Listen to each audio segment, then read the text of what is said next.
I just finished The Boys, which is a superhero-esque TV series with the theme of you should forgive rather than take revenge, a very commonly used theme in literature, artwork, etc. Some might say that it's overused, but you've most likely seen the classic revenge plot, you should forgive.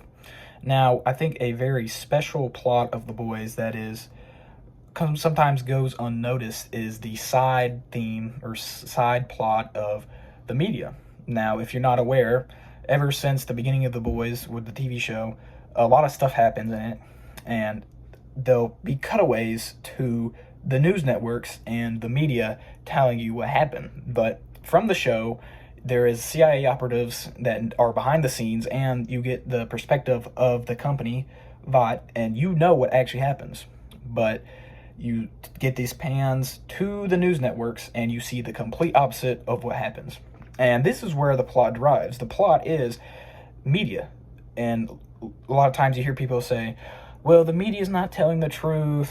Yellow journalism, what stops the media from just lying? And you hear politics say it all the time. The media is corrupt, all that stuff. And I don't think a lot of people understand what they're saying. It's hard to get that across because how are you supposed to believe them when there's media sources? I don't know, let's say there's 100,000 media sources, although there's probably more than that out in the world.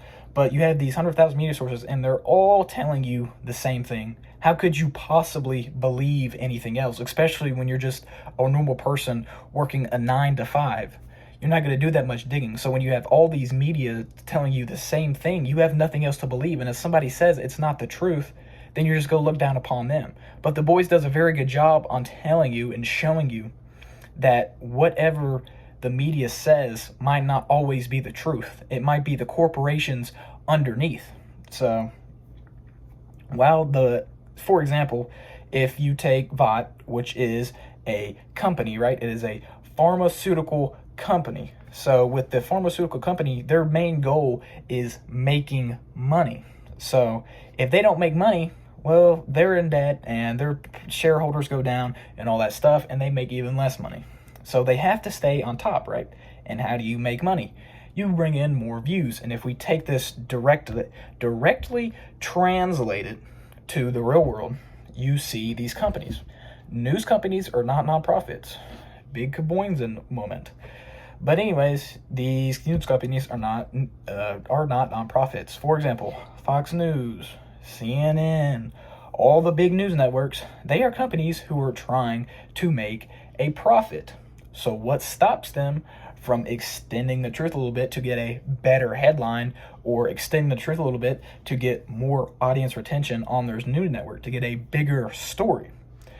So I think The Boys does a really good job on just conveying that, and conveying that whatever you see on the media is not always the truth, and that it is very easy to cover things up. And even if you go so far to say that Vought has its own news network, and you could even go into saying that in the real world, what stops people from, more specifically, what stops governments and politics from paying these news sources to put out what they want? It's just a very goofy show. The Boys is supposed to be comedic action show that has these deep plots that make you really think, and they actually make you question real life. It's just a pretty good show. I'd recommend you watching it, and that's about it. Stay safe and stay hydrated.